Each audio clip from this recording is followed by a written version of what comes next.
Bismillahirrahmanirrahim. Bugün may ayının 30'u 2025-ci il Milli Məclisin yaz sessiyasının son plenar iclası keçirilib.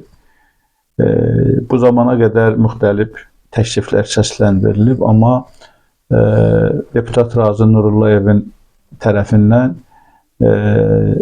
işğaldan azad edilmiş ərazilərə qayıdışla bağlı bir fikir səsləndirilib. Mən hesab edirəm ki, bu təklif kimi səsləndirilsə də hökumətin Razi Nurullayevin dili ilə danışmasıdır.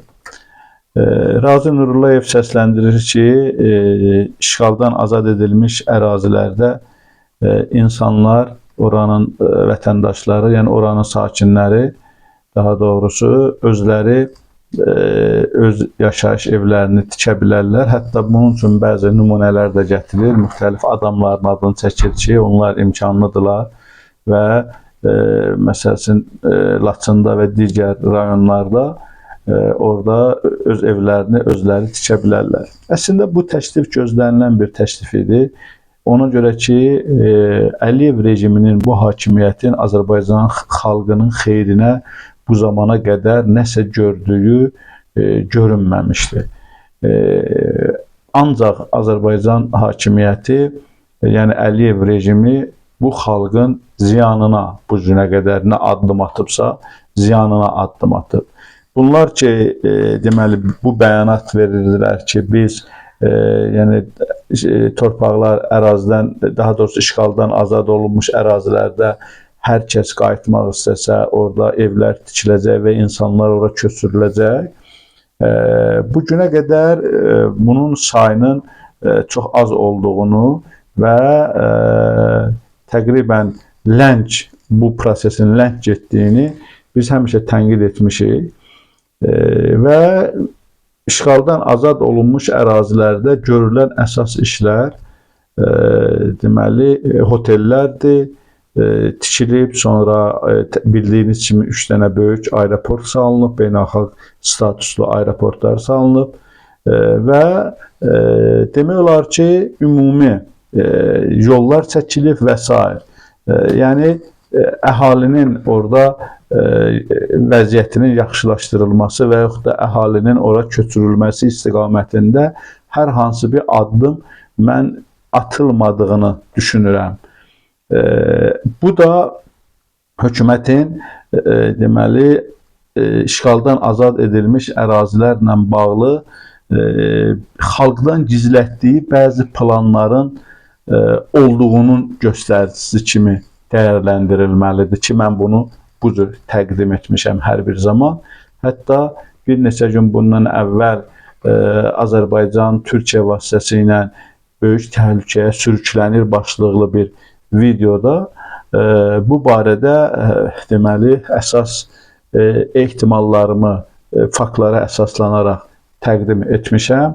Təəssüf ki, Azərbaycan cəmiyyəti bəzi insanlar yanlış anlaşılır və yaxud da bəzən elə bizi deməli həqiqəti deyən insanları susturmaq üçün baskı göstərirlər, öz əxlaqlarına, küçə əxlaqlarına uyğun olaraq yorumlar yazırlar, amma bunu mən bir haşiyə kimi qeyd etmək istəyirəm ki, heç bir halda biz həqiqəti deməkdən çəkinməyəcəyik. O fikirlər biz başa düşürük ki, bizim üçün bizi bu sosial platformalardan uzaqlaşdırmağa xidmət edir ki, biz o cür deməli tənqidi yanaşmadan bezək və bu cür həqiqətləri deməkdən çəkinək. Bunlar heç vaxt baş verməyəcək. Biz elə fikirlərə, elə tərbiyəsiz yorumlara görə danışmırıq. Biz öz vəzifəmizi vəzifə hesab edirik ki, həqiqətləri çatdıraq və öz vəzifəmizi də inşallah yorulmadan və dayanmadan öz vəzifəmizi yerinə yetirəcəyik. Göründüyü kimi artıq hökumət deməli bu il başlayaraq çox güman ki, işğaldan azad edilmiş ərazilərdə insanlar üçün ev tikintisini ciddi şəkildə dayandıracaq və yaxud da ümumiyyətlə bu məsələnin üstündən keçəcək. Zaten biz həmişə bu fikri səsləndirmişik ki, Qarabağ və ətraf rayonlar xalq üçün, insanlar üçün deyil, hökumətin və xalqdan gizlətdiyi bəzi qüvvələrin maraqları üçün erməni silahlıları tərəfindən təmizlənib. Yəni bunu bu cür ifadə etsək daha yaxşı olar ki, burada Qarabağ ərazisi Azərbaycan hərbiçilərinin ixtiyarına verilib, amma bu Azərbaycan xalqı üçün deyil. Çünki ora artıq 5 ildir ki, bu ərazilər işğaldan təmizlənib. Hələ də ora getmək üçün müəyyən icazələr lazımdır, müəyyən yerlərə müraciət olunmalıdır. Sanki xarici bir ölkəyə gedirmiş kimi deməli Azərbaycan vətəndaşları həmən ərazilərə gedirlər.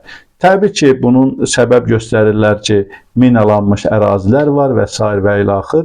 Amma biz unuduruq ki, deməli Azərbaycan hakimiyyətinin gördüyü ilk iş məhz əraziləri minalardan təmizləmək olmalı idi.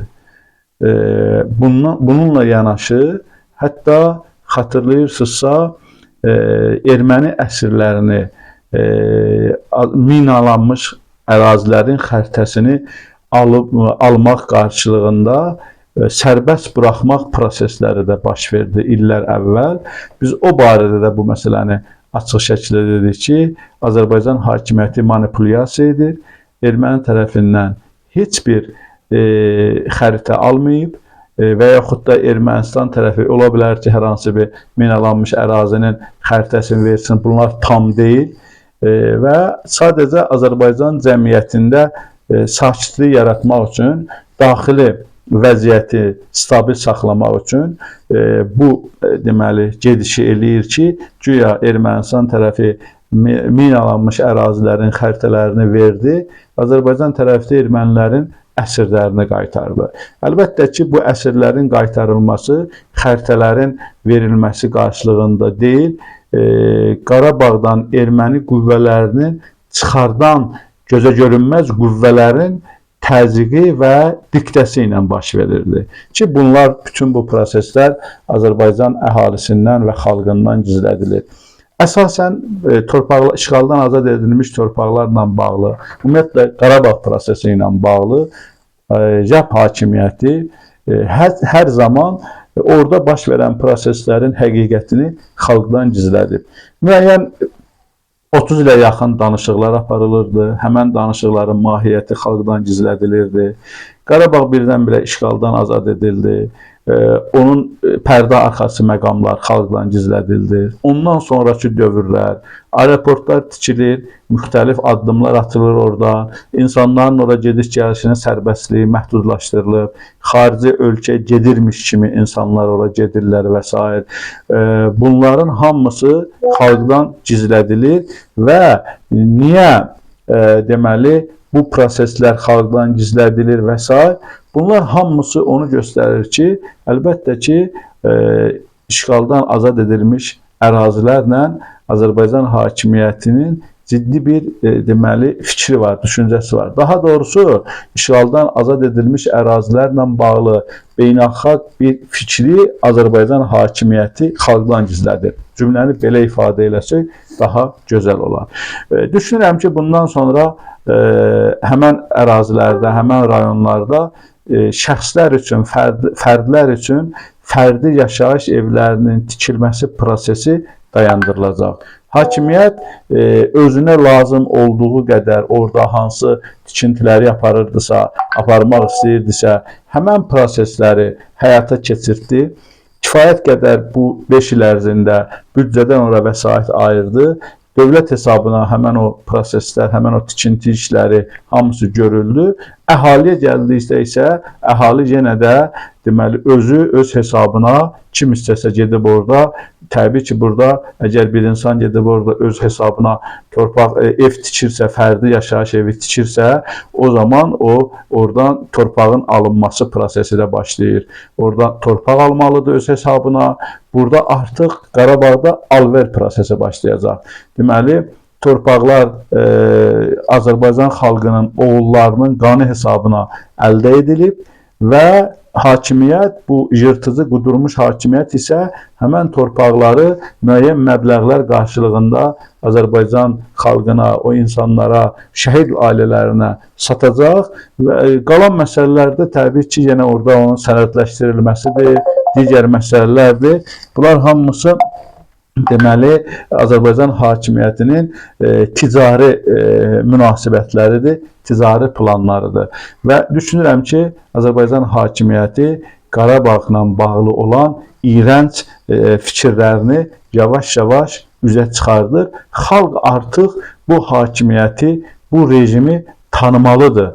Xalq bu hadisələrdən də sonra əgər bu rejimi tanımır, bu rejimi dəstəkləyəcəksə, xalq bu rejimin ardınca gedəcəksə, bu rejimi bütün hallarda hər şeyi bu rejimə qurban edəcəksə, o zaman elə xalqın o düşdüyü bataqlığı haqq edir. Vəssalamu aleykum və rəhmətullahi və bərəkatuhu.